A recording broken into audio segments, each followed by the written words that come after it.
No início do século XX, em 1916, a fotografia era um método científico e consagrado de reprodução da realidade. Uma grande parcela da humanidade reverenciava o processo fotográfico como prova inquestionável de que as coisas são o que são. O ambiente sisudo da prática retratista não abria espaço para tapeações. A imagem impressa era o registro definitivo da verdade. O que a verdade não contava era que o atrevimento do pequeno João Venceslau, marido de Alice, se metesse no meio dessa história e ludibriasse a realidade. Com uma caixa velha e abandonada, João mostrou para a posteridade quem era o chefe da família.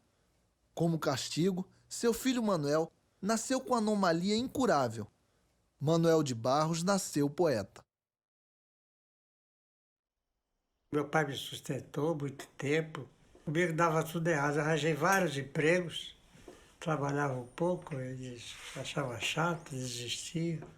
Passei 10 anos no Pantanal com a minha mulher. Depois de 10 anos eu consegui que a minha fazenda desse renda para eu ficar à toa. Significa o seguinte, eu ficar à toa é eu ficar à disposição da poesia. Então eu comprei o ócio. Aí que eu pude ser um vagabundo profissional como eu sou agora.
Comprar o ócio e se tornar um vagabundo profissional custa bem mais caro do que o dinheiro pode comprar.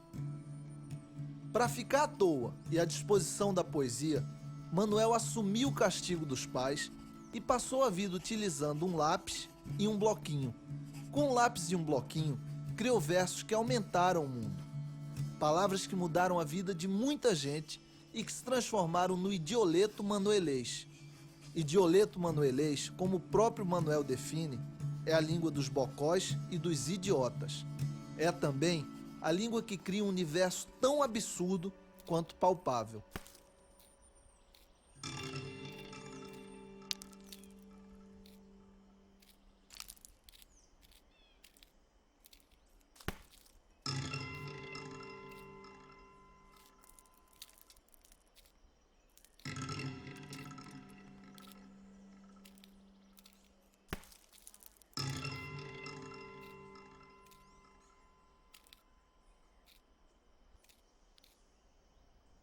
Não foi fácil entrevistar Manuel.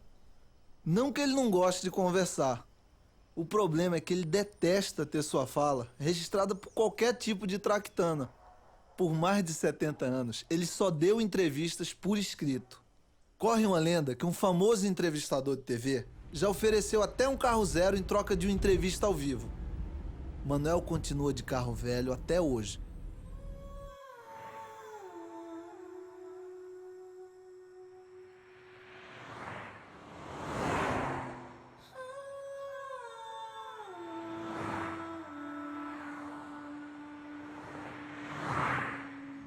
Eu passei alguns dias em Campo Grande tentando convencer Manuel a falar, e ele sempre trouxe argumentos assim bastante convincentes, me mostrando que não faria sentido entrevistá-lo. Chegou até a dizer que o ser biológico Manuel era totalmente sem graça e que eu devia me concentrar no ser letral, somente nos livros.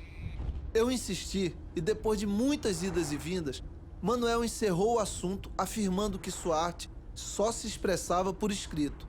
Aí eu desisti. Falei, deixa pra lá, Manuel, era só um sonho. Manuel fez um breve silêncio e ordenou que eu trouxesse minhas tralhas no outro dia bem cedo. Eu acho que você pode fazer as perguntas. Se eu não me interessar, eu não respondo. Se eu me interessar, eu respondo. Então beleza, eu vou começar perguntando para que serve poesia. Essa pergunta já foi feita, né? Olha, eu fiz uma vez uma frase que eu atribuí a Rabelais porque é uma frase que ele falava sobre poesia, mas a frase é assim: poesia é a virtude do inútil. A frase é minha. Eu botei na boca do Rabelais porque é um argumento de autoridade, já fica mais importante, né? Porque o inútil só presta para isso mesmo, é para poesia, não presta para mais nada, não, presta para poesia. É como um traste, como uma coisa inútil mesmo, que está jogada por aí e tal. É aí que você tem que descobrir. Poesia é uma coisa que a gente não descreve, não é? Poesia a gente descobre, a gente acha. Eu sou procurado pelas palavras. Não tenho inspiração, não sei o que é isso, só conheço de nome. Então, acho que eu sou excitado por uma palavra, ela me excita, ela se apaixona por mim. As amigas que ela tem por aí pelo mundo se encontram pelo cheiro para desabrochar num poema. E desabrocham em mim, né? E não tem essa história de inspiração? Não tem, não, eu só conheço de nome isso, palavra de honra. Poesia é o belo trabalhado, é uma artesania. Ela acontece, ela chega ao fim quando você conseguiu dar as formas, a harmonia, o som, a cada palavra, a cada sílaba, a cada letra.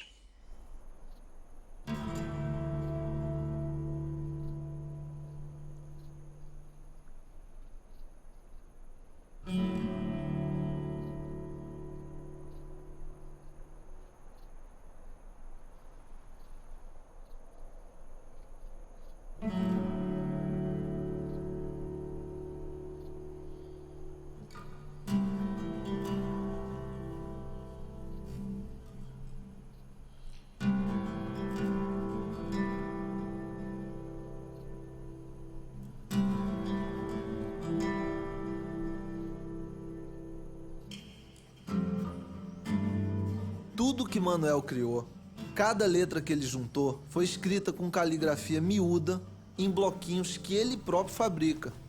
Há algumas décadas ele se tranca diariamente num cubículo 3x4, apelidado por ele de lugar de ser inútil, e ali solta o terreno baldio e o quintal que tem dentro de sua cabeça.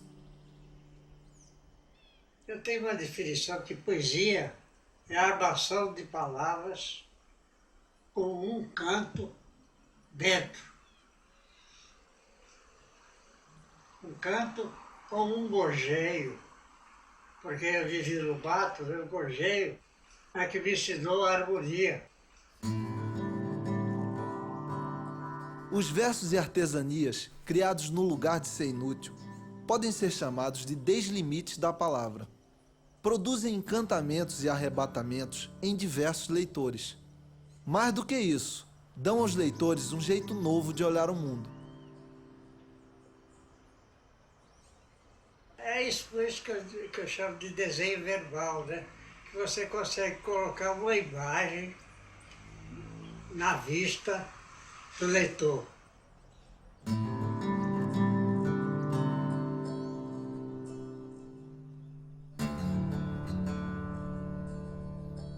Depois de conhecer o desenho verbal e a didática da invenção de Manuel, Bianca viu os objetos botando o dedo na cara das pessoas e exigindo mais imaginação.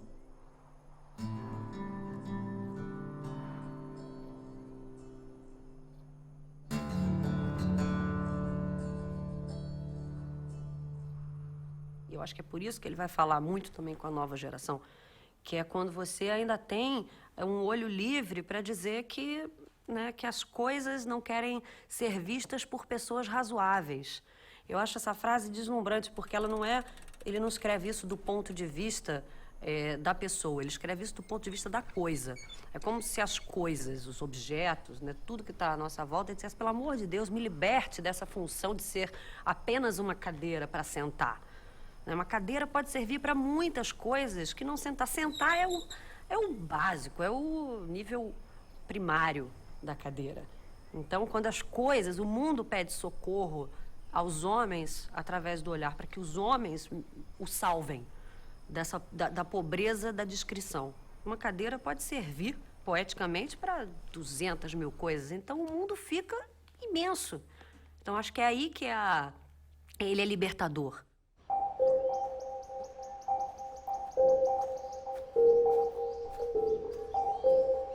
O chão também não queria mais ser visto por pessoas razoáveis. Ele estava cansado de ser apenas o lugar onde todo mundo pisa e passa. Quando Joel leu a gramática expositiva do chão, ele se deu conta que olhar para baixo podia ser bem mais interessante e libertador do que contemplar a imensidão celestial. Ele chamou a atenção primeiro para o pequeno, para o ínfimo, né?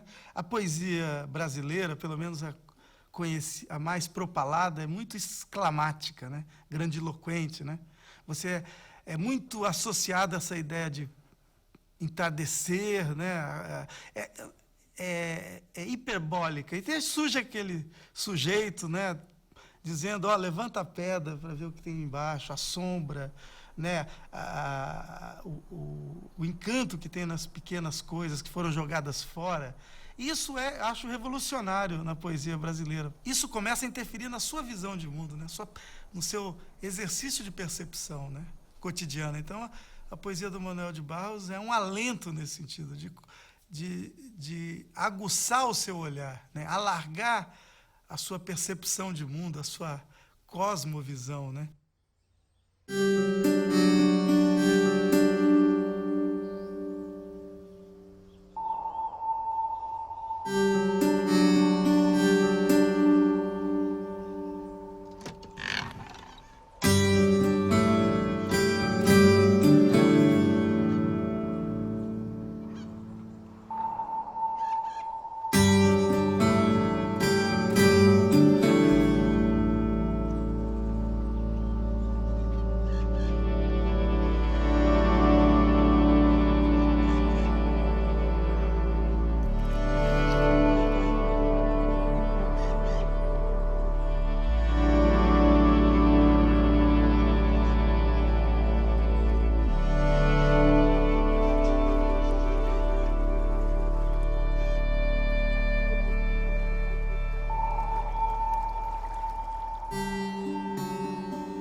Durante sua primeira infância, brincando na beira do rio Paraguai, Manuel inventa diversos inutensílios, descobre que as latas têm dom de navios, desenvolve o esticador de horizontes e inventa o abridor de amanhecer.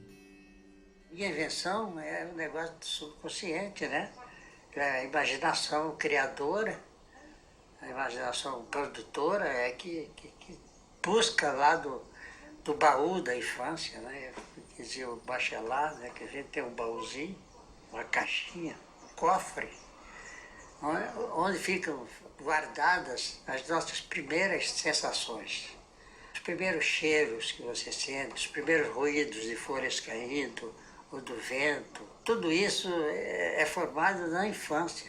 E já te contei a história que me pediram para fazer um capítulo da minha mocidade, um capítulo da minha velhice, e eu declarei que eu só tive infância. Mas na minha poesia eu só tive infância, eu só sei escrever sobre a infância, porque eu só sei ir buscar no cofrezinho, sabe? Esse cofrezinho onde Manuel vai buscar versos fica muito bem escondido e só tem memória inventada. Por isso, quem tenta buscar registro de sua vida ou saber fatos de sua biografia, sai de mãos vazias. De mãos vazias, mas de imaginação cheia.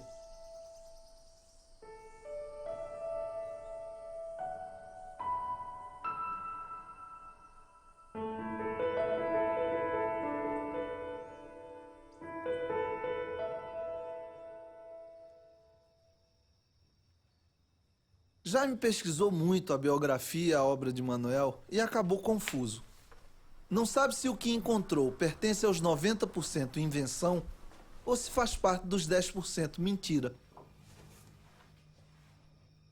Manuel faz todo tipo de traquinagem com a cronologia, com a linha do tempo e também com os fatos. Nas suas memórias inventadas, ele diz que namora e faz núpcias com dezenas de mulheres e que já morreu 17 vezes. Enfim, é o tipo de poeta capaz de inventar, de criar frases que nenhuma outra pessoa se daria a liberdade mesmo de escrever.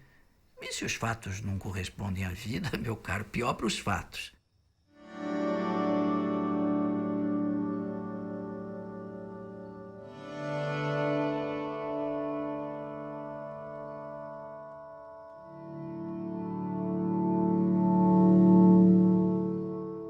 Quem for buscar verdade na obra de Manuel de Barros só vai sair com beleza, meu caro. Esse último livro meu,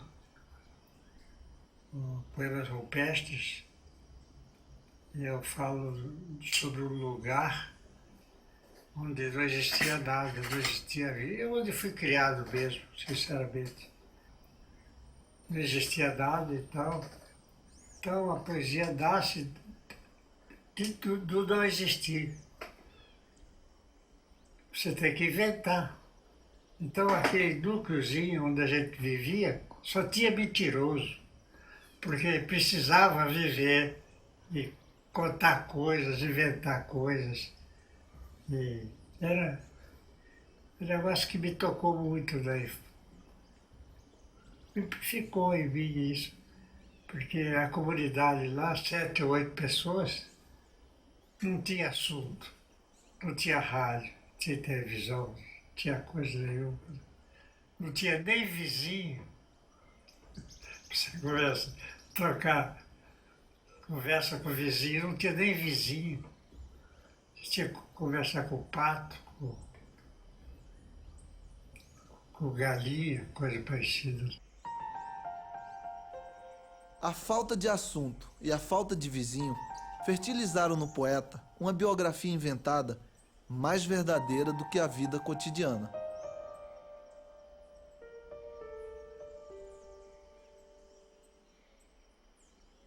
É falso mesmo.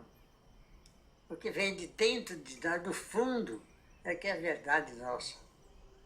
A minha poesia é verdadeira, é inventada, mas é absolutamente verdade. Qual a diferença assim, entre invenção e mentira? Se eu disser a você que eu fui ali na padaria e comprei um pão, é uma mentira. Eu estou aqui, não fui na padaria, não comprei um pão. E a invenção é um negócio profundo.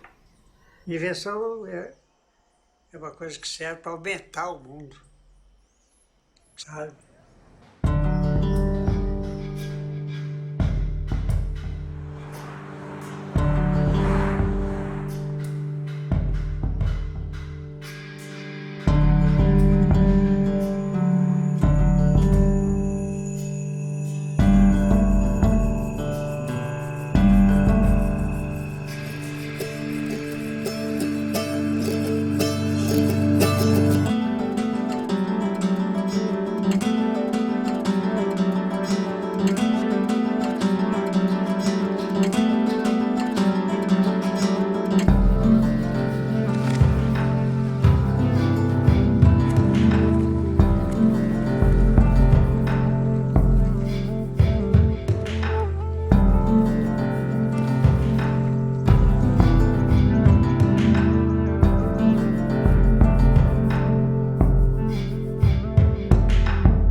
No comecinho da segunda infância, interno no Colégio Marista, Manuel aprende com as palavras do Padre Vieira a habilidade do ver, de ouvir.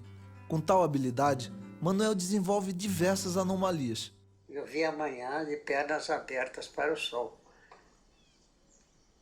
Então, desenhei sem lápis. É de uma maneira que o Vieira me ensinou. O Vieira dizia que é de ver, de ouvir.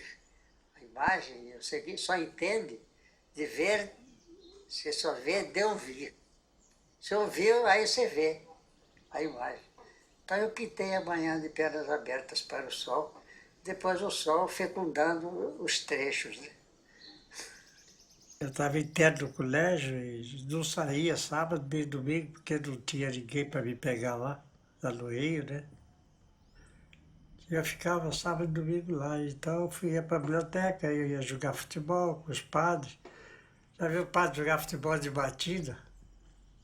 Eles jogam de batida.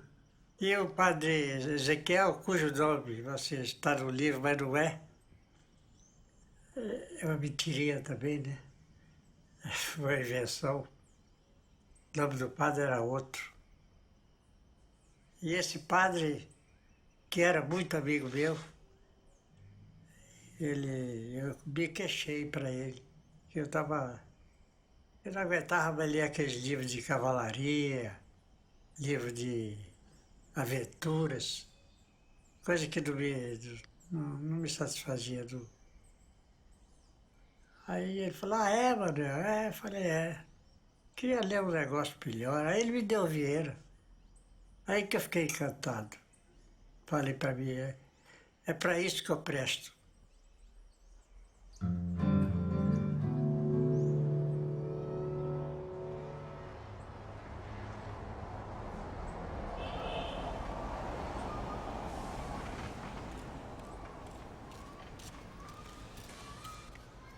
Maria!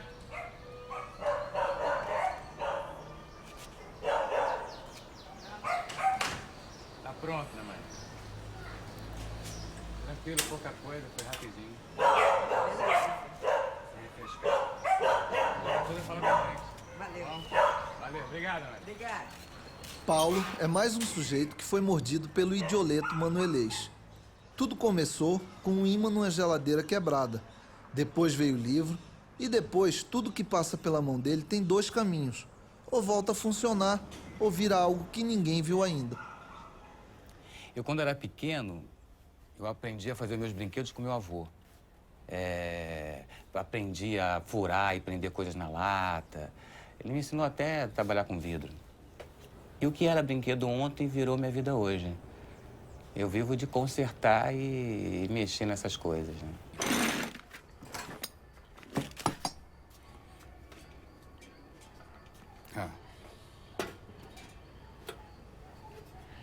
É difícil fotografar o silêncio, né? Mas aí eu fiz essa fivela de prender silêncios. Botei esse funil aqui para catar o silêncio. Aí ele vem para cá. Eu coloquei esse frasco transparente. O silêncio não dá pra gente ver, né? Então eu coloquei aqui mas ele tá aqui dentro. Esse é o prego que farfalha. Esse é um prego pro povo que não sabe, não consegue acertar a cabeça do prego. Aí eu fiz esse prego com ramificação. Aí agora o povo já consegue, né, acertar a cabeça do prego. Tem dia que eu resolvo de dar forma num abridor de amanhecer. Aí eu fico um tempão lá mexendo. Aí no outro dia, quando eu penso na palavra, né, abridor de amanhecer, a palavra já acordou de outro jeito, já amanheceu diferente. Aí eu olho pro que eu fiz e já quero fazer outra coisa.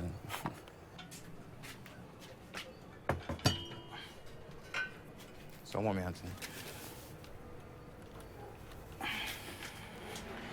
Esse é o esticador de horizonte. Para ficar bem esticadinho, o horizonte precisa de brisa. Aí eu coloquei essa maquininha de fazer vento. Esticador de horizonte.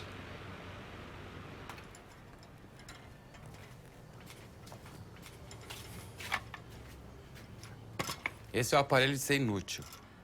Aí eu coloquei umas tralhas aqui. E aí coloquei essa aparelhagem no aparelho de ser inútil. Mas não serve pra nada.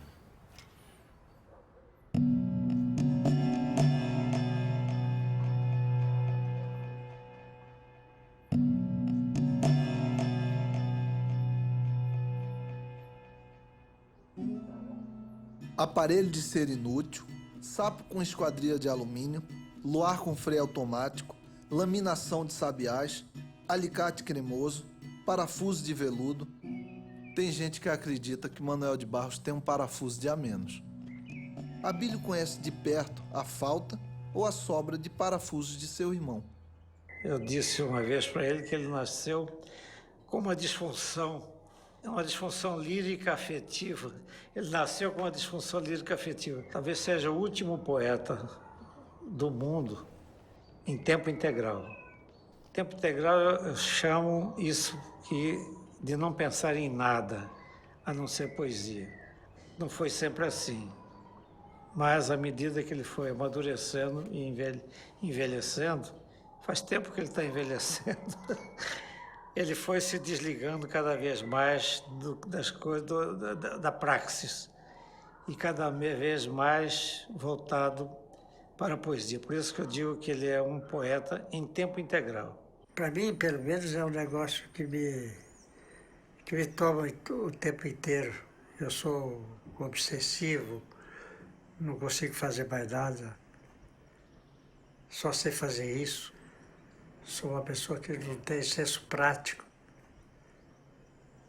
Então, a minha atividade é essa, sempre foi. Não tenho outra, não sei fazer mais nada. Se eu for pregar um prego na parede, eu pego do meu dedo aí.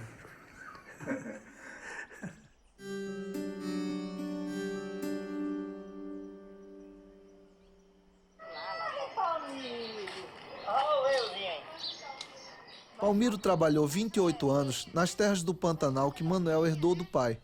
Ele é mais um desherói que entra no liquidificador da imaginação e da linguagem de Manuel. Palmiro se dissolve entre o mundo que é de fato e o mundo que é de frase. Ele não cursou letras, mas sempre que tropeça nas regras da língua portuguesa, alcança uma fala original e vira material de poesia. Desde cedo, já mexi com a caixa d'água encravada aí, quebrou o cano. Foi arrumado desde cedinho trabalhando. Não para. Vamos chegar. Chega pra cá. Vai ter um cafezinho? Vai ter um cafezinho? Vai, mas na hora. A minha vida foi boa. Hoje eu ando precário porque ando com esses problemas de quebradura. Tinha quebrado 6 ripas. Agora se já quebra mais uma. Virou 7 ripas. Foi cedo, tira leite, então... Aí fartou uma vaca. Toquei tudo. Prendi no mangueiro. E tinha um botãozinho dos chiqueiros assim, que abria para os bezerros saírem. Aí eu desatei a corda, tirei a corrente e foi virar o portão. Quando virou o portão, ela veio. E eu não vi. Quem veio? Veio de frente assim, me deu uma cabeçada aqui, me imprensou no palanque, mas me pegou mesmo no palanque, aí ela bateu mesmo, batia com vontade, eu gritando com ela e nada. Quem bateu? A vaca, me batendo de cabeça assim, me levantava no chifre, e tinha um cachorrinho pequenininho assim, que era meu companheiro. Esse cachorro foi minha salvação. Porque quando ele viu que eu estava passando mal, ele começou a morder o garrão da vaca. E ele mordia e mordendo, aí até que a vaca pastou e eu saí fora. Tiração de leite, só para tirar leite. Eu não vou de a pé. Pergunta para ela, só faz aqui de bicicleta. Essa batedeira que tem de cansaço, que dá aquela aflição, você faz o chá dele, toma. Não precisa fazer muito. Um copinho assim que você toma, pronto.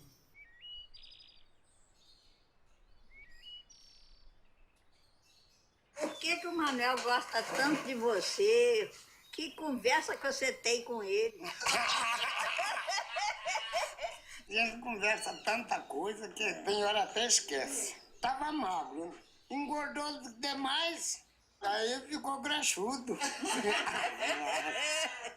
O padrinho é o seguinte, eu conheço ele há 53 anos.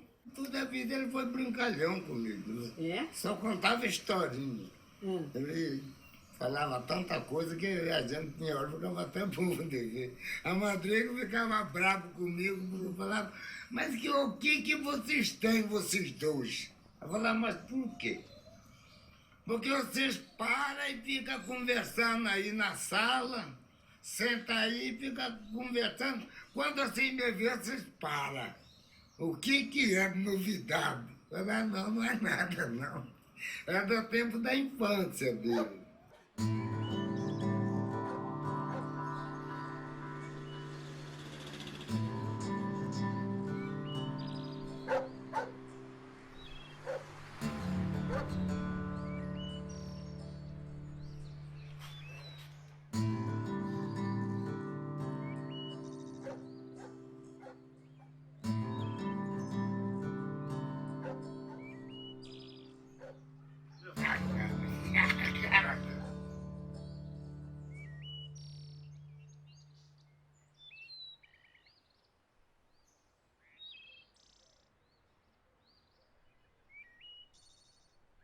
Eu sou apaixonado pelo Charles Chaplin, sabe? Foi ele que despertou num mundo, não foi em mim não, num mundo.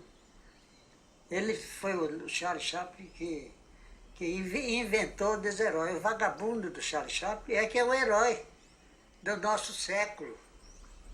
Que essa visão, quem deu ao mundo foi o Charles Chaplin. Eu não tenho menor dúvida disso. Porque a obra dele é eterna, é permanente. Você tira e bota, Charles Chaplin bota no seu coisa para ver o Charles Chaplin. É um negócio atual de agora. Foi ele que me inspirou isso, me provocou isso, né? Não é herói, é desherói, né? As coisas do Chaplin são aquele garoto do Chaplin, aqueles vagabundos que tinham pudor de namorar com aquelas moças. Porra, era um negócio, puta, me encantou minha vida toda, sabe? Eu acho que... Eu tenho um poema que fala que o Charles Chaplin é importante por isso, que eu... Ah, não lembro, não.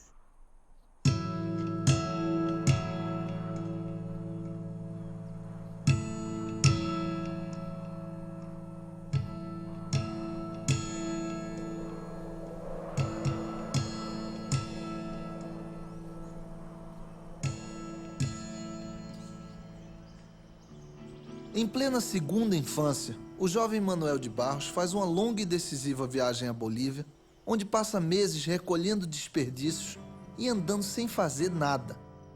Na aldeia de Tiquitos, descobre com a arte do pintor Rômulo Quiroga que o olho vê, a lembrança revê e a imaginação transvê, e chega à seguinte conclusão: é preciso transver o mundo.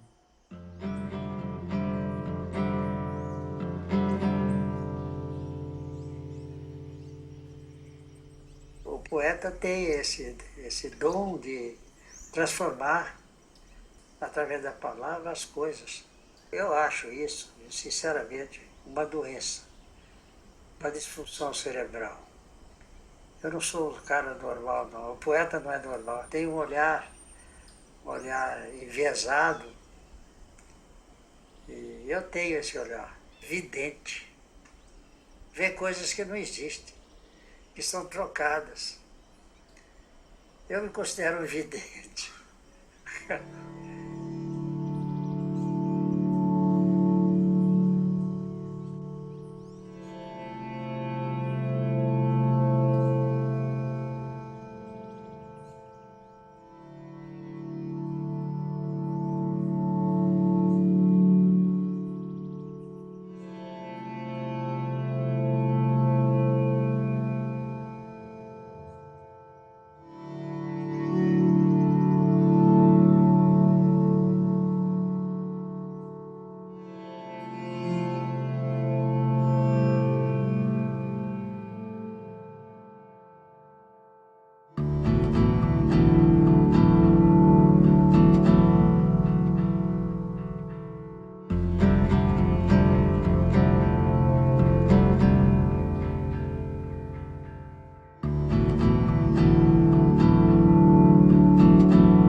preciso transver o mundo, é preciso transver o mundo, é preciso transver o mundo, transver o mundo, transver o mundo, transver o mundo.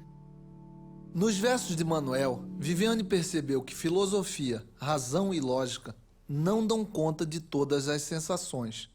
Nesse momento, eu já me sinto incorporada pela frase. É uma frase que não me dá vontade de comentar. Isso é realmente um poema, é uma frase que te cala.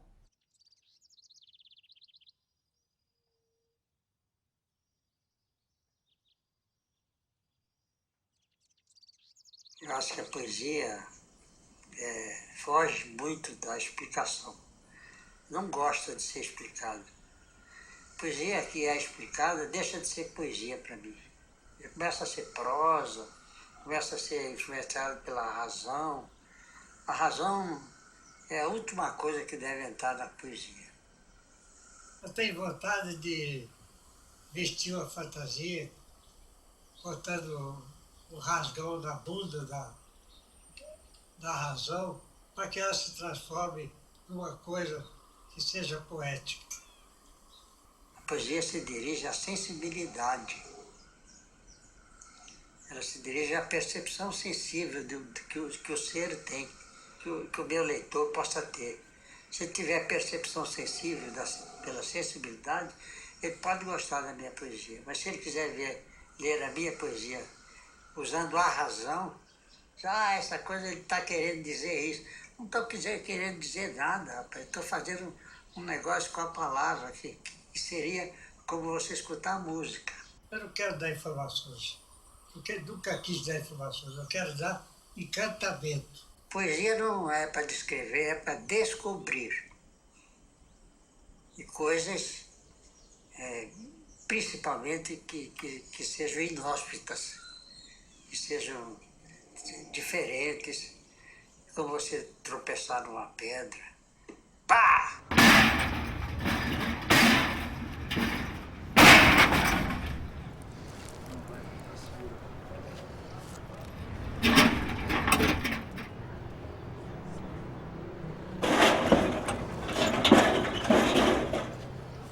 Desde cedo, muita gente é treinada para acreditar num chamado superior. O hino nacional incita: verás que um filho teu não foge à luta. E o exército continua: jovem, aliste-se. Mas lá no fundo, o que todo mundo espera é uma convocação para acreditar nos sonhos mais genuínos.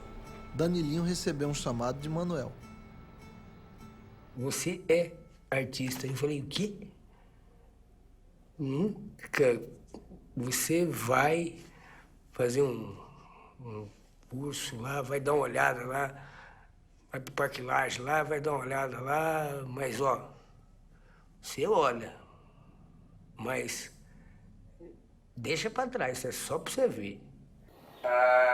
Ele foi quem me despertou a fazer aquilo que ele sabia que eu fazia, mas estava preso, sabe?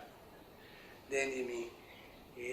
Foi a corda toda que deu, que se vindo dele eu ia ter uma responsabilidade filha da puta de não fazer, né?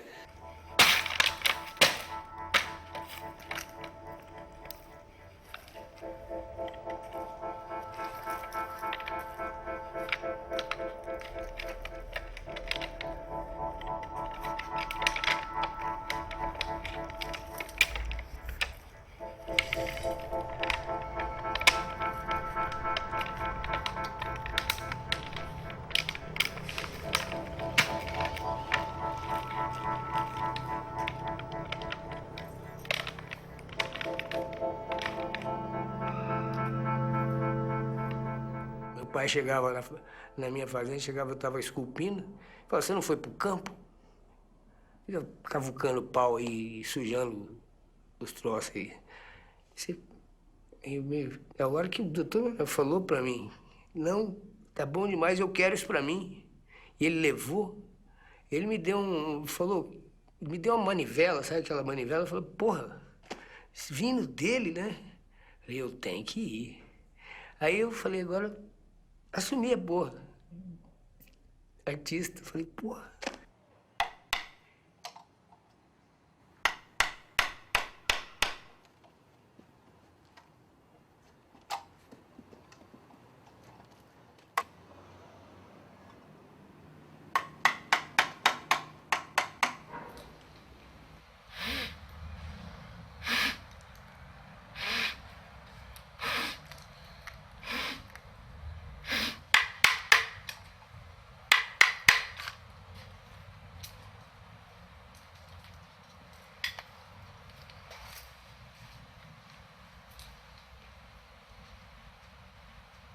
E aquela risadinha dele é um guri. Eu falo para todo mundo, porque às vezes os caras telefonam para mim aqui, sabe? Para vender automóveis. Esses caras que vendem automóvel e telefone. Falo, rapaz, eu tenho 90 anos, estou numa cadeira de roda e sou cego. Como você vai vender carro para mim? O cara mata o telefone. Bom, obrigado. Eu tenho essa idade, mas eu tenho ainda. Apesar de que eu gosto muito de uma pingazinha, sabe? Tomar uma pinga, um uísque. E tomo todos os dias.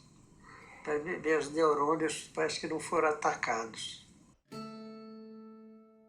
Se beber, não dirija. Se dirigir, não beba.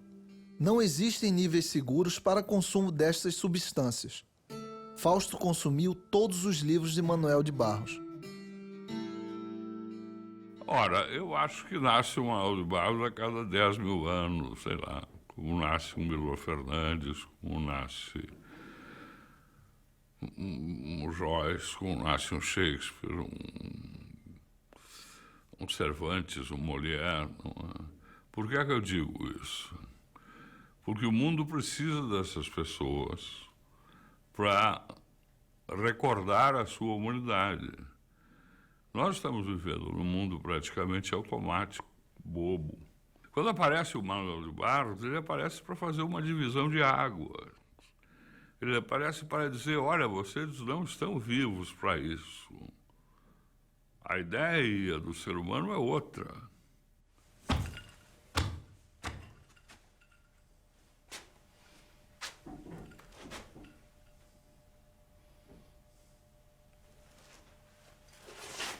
Parece muito com a poesia do Manuel. Só que pior.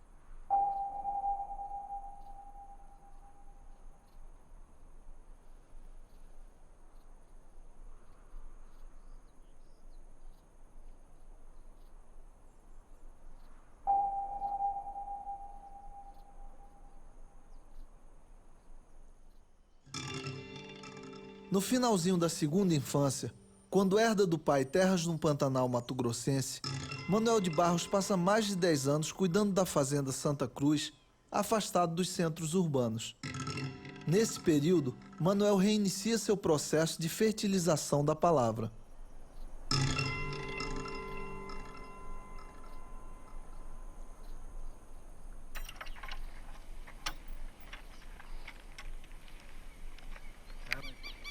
Eu disse outro dia que a minha poesia é fertilizada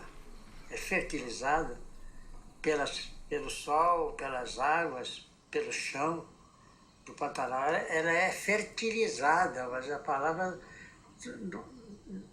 ela não me serve a mim para descrever paisagem. Poesia não é um fenômeno de paisagem, é um fenômeno de linguagem. Eu sou nascido no Pantanal, sou filho do Pantanal, gosto do Pantanal, tenho amor pelo Pantanal, sou criado no Pantanal. O que me dá dinheiro, o que me dá o ócio é o Pantanal, que com ele eu... Mas eu sou um poeta da palavra. E ninguém quer entender isso, e pouca gente quer entender isso. Porque eu não sou poeta de paisagem, não sou poeta ecológico, não quero fazer folclore, não quero expressar costumes, não sou historiador. Eu sou poeta. Poeta é você que inventa, eu invento o meu Pantanal.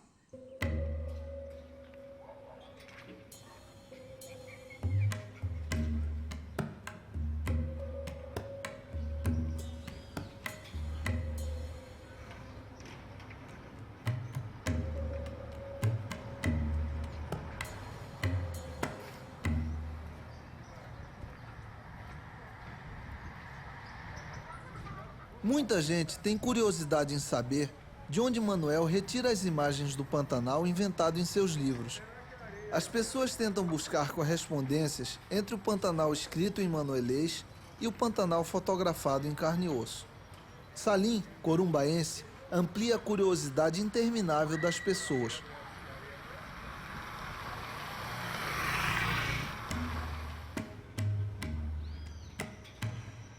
O pessoal chega aqui em Corumbá e o pessoal quer saber tudo do poeta.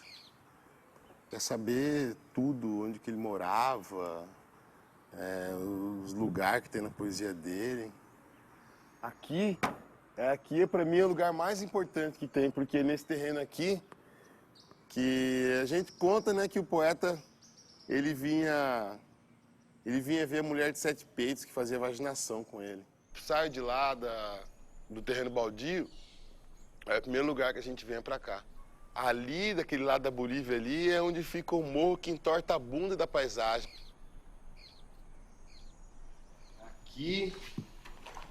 Aqui era onde a Maria Pelego Preto costumava receber os clientes dela.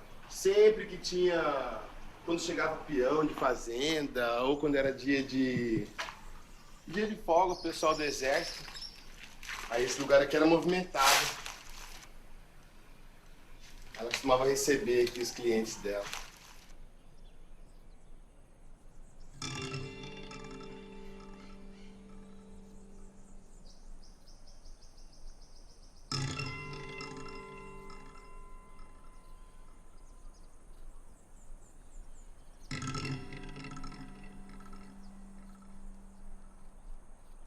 De todos os personagens da poesia de Manuel, nenhum deles é tão recorrente nem tão enigmático quanto Bernardo. Bernardo? Bernardo é o alter ego do poeta. Bernardo é o que Manuel diz que gostaria de ser. Bernardo é quase árvore. O silêncio dele é tão alto que os passarinhos ouvem de longe e vêm pousar em seu ombro. Bernardo foi o maior companheiro que teve na fazenda. A única coisa que ele sabia era reproduzir o som dos navios que chegavam em Corumbá. Pi! E era todo dia. Não dizia nada, porque ele não falava.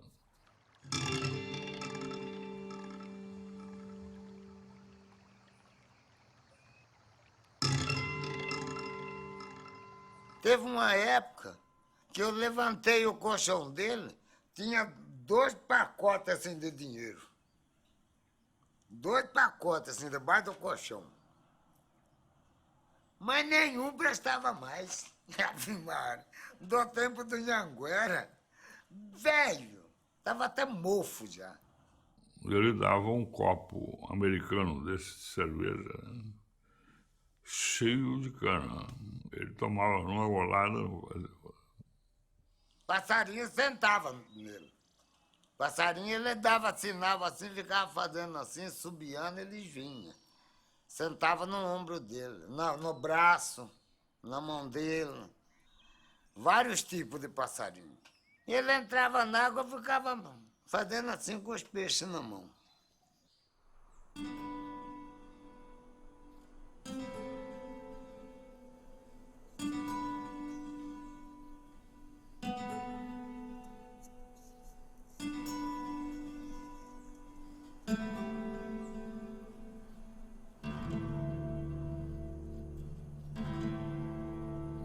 Pode um homem enriquecer a natureza com a sua incompletude?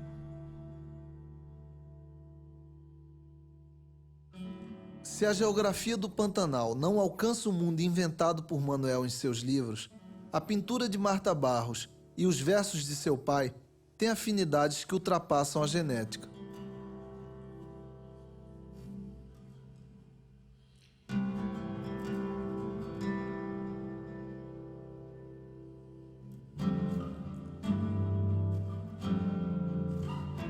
Eu acho que tem um casamento entre o meu trabalho e a obra dele, que ele botou um nome que é muito bonito, ele fala que eu ilumino, que são iluminuras.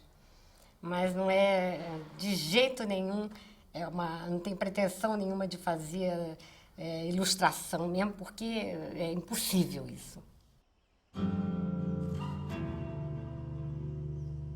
Um amigo meu mandou lá de Brasília, sabe, um verso de uma menina de 7 anos que disse o seguinte lá em Brasília: borboleta é uma cor que voa. Eu acho que a infância tem esse poder.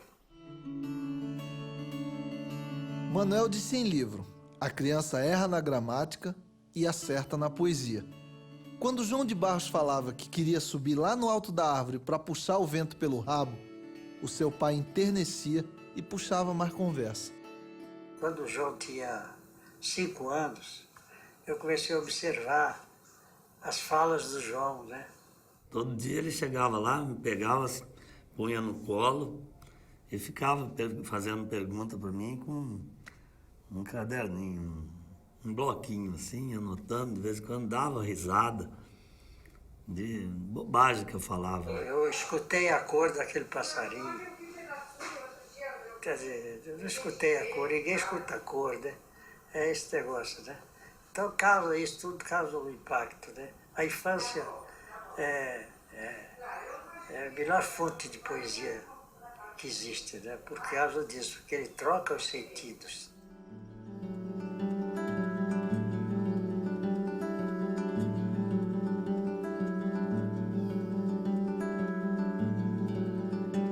Eu fui entender isso já adulto, né?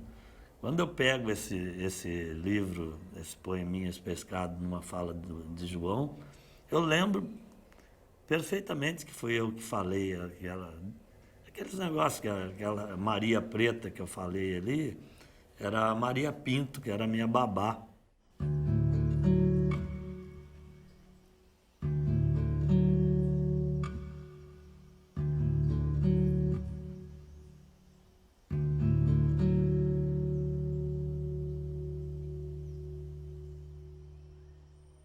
Na gramática, nós acertamos na poesia.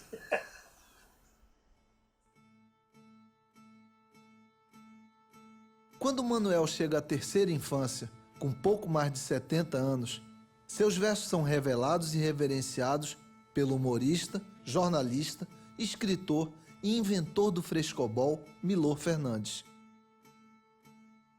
Ele escrevia daqueles quadradinhos, né?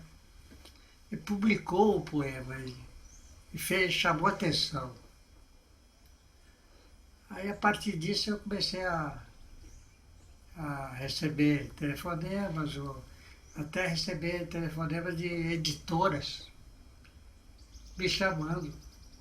Se o Milor Fernandes falava dele, as pessoas ficavam inquietas, né? Porque aquele sujeito em completo anonimato, né? Fazia meio século que não saía, né, uma vírgula nos jornais. E um amigo, muito amigo dele, telefonou para nós e falou: Manuel, você está consagrado. Estela conheceu Manuel bem antes de qualquer espécie de consagração. Eu tinha resolvido a não casar, mas fui comprar um apartamento para poder me libertar da família e viver sozinha. Quem vendia era o Manuel. E eu fiquei encantada com aquele vendedor, né? E foi um namoro assim de 2, 3 meses. E nas vésperas já do casamento, que na casa que ele morava, a senhora que era ficou muito minha amiga, falou: vem aqui conhecer o quarto do Manuel, onde ele dorme. E eu entrei lá, em cima assim, de uma escrivaninha, tinha uns papéis. Ela falou: você sabe que ele é poeta? Eu falei: poeta? No meu tempo, o poeta, a família já não ia gostar muito, que a família é muito exigente de qualidades.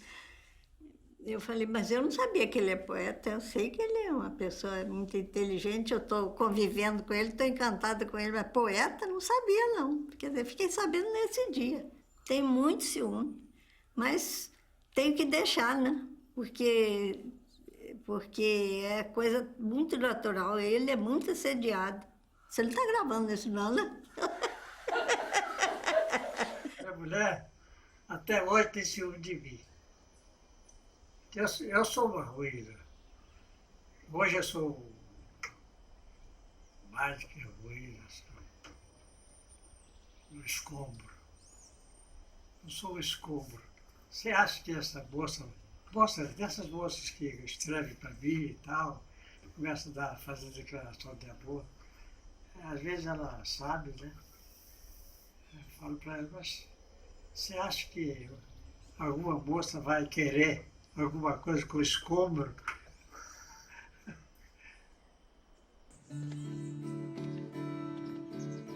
Por bem mais de meio século, quase nenhum leitor de Manuel sabia como ele era fisicamente. Parecia até estratégia. Ele sempre foi caseiro, não aparecia em frente às câmeras, nunca gostou de falar em público e não frequentava eventos literários. Mas Manuel esqueceu um detalhe importante. Não dava para ficar invisível atrás de suas frases. Cara, que cara é esse? Deve ter uns, sei lá, 30 anos, eu pensei, 40 no máximo. Achei ele muito moderno. E aquela poesia dele, quando eu vi o Livro das Ignorâncias, que foi o primeiro livro que eu comprei dele, tinha visto alguém falar dele, sabe? Então, pra mim, era a primeira vez que aquele nome, Manuel de Barros, estava chegando aos meus ouvidos. E aí eu vi na livraria o Livro das Ignorâncias e fiquei impressionada. Achei um cara muito moderno.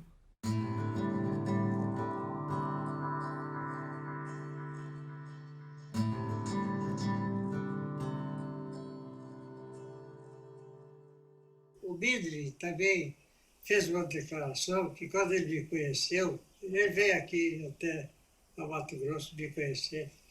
Quando ele me conheceu, ele fez uma declaração e falou, afinal, eu não sei, eu leio a poesia desse Manuel, ele não fez um soneto, não fez uma rima, não fez um terceto, não fez um quarteto. Ele faz aquela poesia que eu não sei se é uma coisa que revoluciona ou se é moderna demais. E aquilo me tocou como qualquer coisa que eu nunca vi.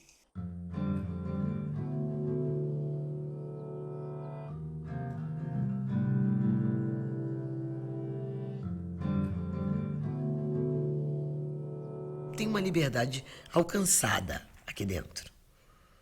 E isso faz com que ele possa fazer a coisa mais, o estágio, eu acho, mais avançado da inteligência, que é o humor.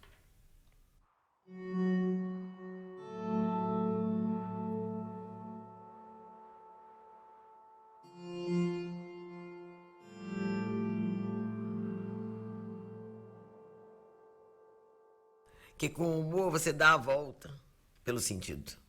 Tem um que eu acho lindo, que eu acho assim, que é um exemplo, que ele fala que é o rio que fazia a volta atrás de nossa casa.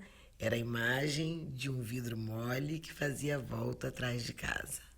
Passou um homem depois e disse, essa volta que o rio faz por trás de sua casa se chama enseada. Não era mais a imagem de uma cobra de vidro que fazia uma volta atrás de casa. Era uma enseada. Acho que o nome empobreceu a imagem. Eu acho isso... Gente, como é que ele consegue, assim, enseada? Muito chato. Aquilo é uma enseada. Não, uma cobra de vidro que faz uma volta atrás de casa dá de 10 numa enseada.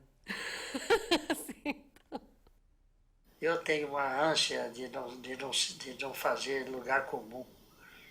Uma ânsia de dar novos comportamentos às coisas. As coisas, as frases, né? O poeta que transfigura as coisas. Eu sou capaz de fazer coisificação do humano, a humanização das coisas, a vegetalização do ser humano, dos bichos. Isso é o caminho da minha poesia, eu faço muito isso.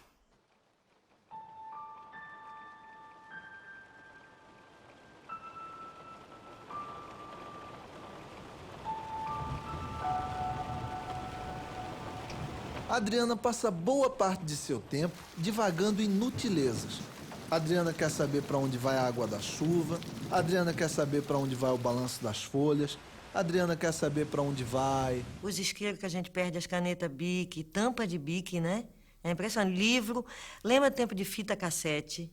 Como que se perdia aquilo, fita cassete? Então, eu sempre acho que deve ter um lugar, um museu, um casarão, um buraco assim no chão, com essas coisas perdidas, né? E eu acho que, com certeza, o Manuel vai buscar, é ali que ele cata, né? Porque as coisas perdidas, além das palavras, tem os sentidos do que foi perdido, né? Do que é desimportante, né? Dentro da linguagem, bem Manuel, assim. Mas é muito importante. A poesia do Manuel chegou na minha vida muito tarde. E é meio indescritível, porque eu acho que, para mim, foi uma transformação, como, assim, ter filho, perder mãe, sabe? Uma época eu pensei que eu tinha um câncer, sabe? Tem umas coisas, assim, muito sérias na vida da gente, assim, que provocam um tsunami mesmo dentro da gente. E Manuel foi assim, eu comecei a ler, gente, isso existe, como é que eu não sabia? Eu acho a simplicidade da poesia do Manuel de uma profundidade, né? Que acho difícil teorizar sobre isso. Um pássaro, uma árvore. Aí você vai teorizar em cima dessa poesia? Como? Como? Baseado em quê? Assim, quem é você? Né? E assim, bateu, bateu. Não bateu, não esquece.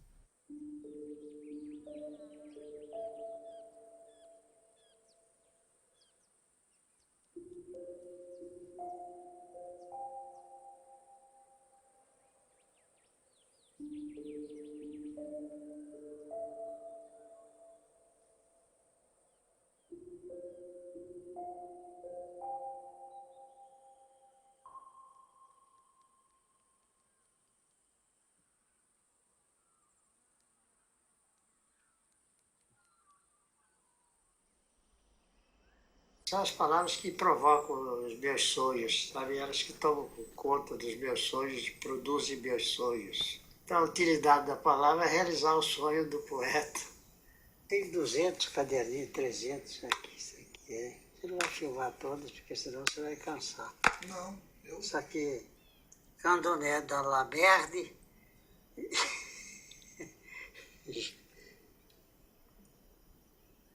Jusqu'au até no pescoço, ele reste pique que chantei.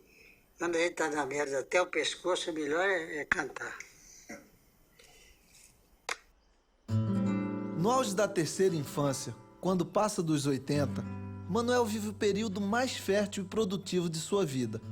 Publica cerca de 10 livros, ganha vários prêmios literários e torna-se o autor brasileiro que mais vende no gênero poesia. Sua obra se espalha através de um voraz boca a boca e seus versos aparecem nos lugares mais improváveis. A Lúcia Castelo Branco falou comigo, porque ela está organizando minhas obras completas. Ela falou, eu queria ver sua fortuna crítica. Eu falei, não tem fortuna crítica. Eu tenho leitores. Eu sou o poeta que mais vende livro aqui no Brasil, isso eu não tenho dúvida.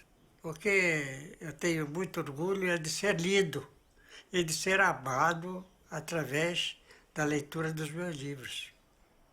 Eu sinto que sou amado por todas as pessoas que me leem. Eu recebo cartas de toda parte do mundo. Então, aquele carinho, gente que com aquela timidez, eu não sei como é que eu vou começar essa carta, essas coisas. A minha alma me satisfaz, mais do que um crítico. Eu leio os ensaios que fazem a meu respeito, esses mestrados e doutorados que eu recebo. Eu leio todos, gosto de ler e tal. Eu gosto de me descobrir ali, sabe? Porque tem coisas que eu não sabia. Quando ele não era famoso, ele me dava os livros dele para eu ler em primeiro lugar. Sempre ele me dava, leia aí. Depois que ele ficou famoso, ele não me deu mais. Agora eu só leio o livro dele depois de publicado. Porque tem esses caras que falam, esse velho é maluco, pô. Tem estudante que fica puto da vida, porque jeito que não gosta muito desses troços, que não tem acesso.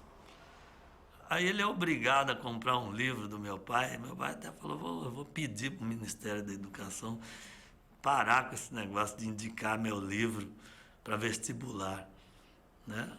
Aí tem nego que fica odiando mesmo.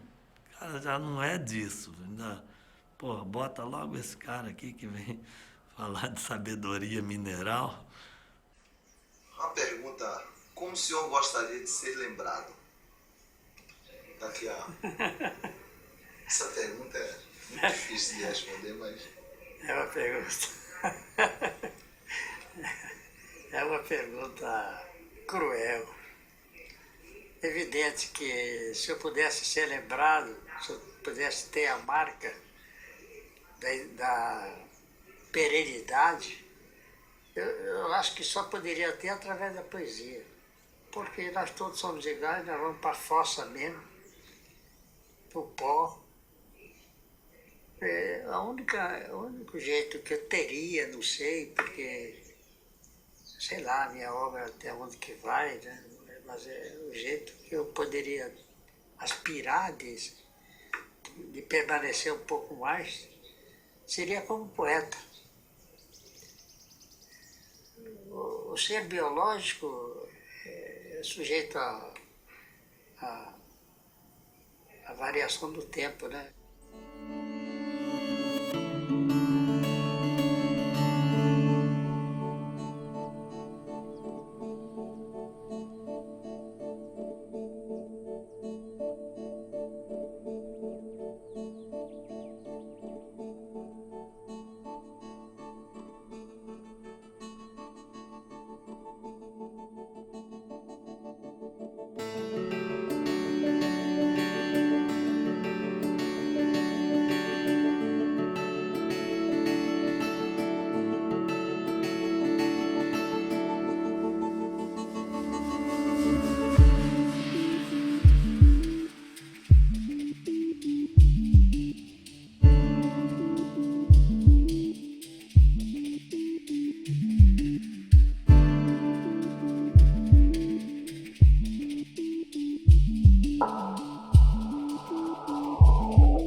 A história do mundo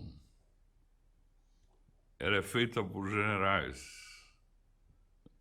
por guerras, mas é corrigida por poetas que veem antes, que sabem antes.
vantagem. Eu não gosto de contar vantagem, mas vou contar isso de brincadeira.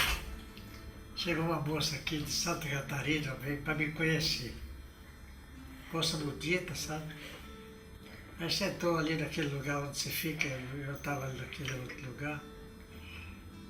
Aí ela começou a passar a mão na minha perna. Passar a mão na minha perna. Eu achei aquele negócio bem esquisito. Falei, o que foi, moça? Só estou querendo ver se o senhor existe. Isso não é mentira, não. E nem invenção.